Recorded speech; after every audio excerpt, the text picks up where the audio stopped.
Okay folks, so we're back with another install video for the 2024 Toyota Tundra. So here is my Superstar SS-158VDX installed on the dash. No mounting brackets, just Velcro. Not my favorite thing to do safety wise, but it mounts the radio fine.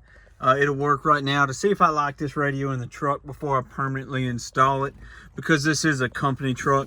Right there, that's a toroid that is wrapped 8 times to eliminate RFI that this truck puts out. And then the coax is just pushed in that seal along the windshield. Right here, you do have to take this speaker out. These are 10mm bolts, or they have a Phillips head screw part in them, and you run the coax through here.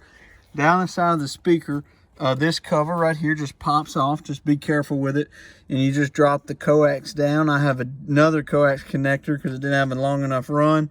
You pop all this off and it just comes right off, and there you go. This is for my inverter in the center console, and then you just kind of tuck it underneath there, and then you get around to the back seat. The truck's pretty dirty, I know, and then the same thing, and I just have it kind of bundled up right there and going out, because this is a temporary install to the Wilson 2000 right there. But that's a pretty simple install for the Superstar VDX.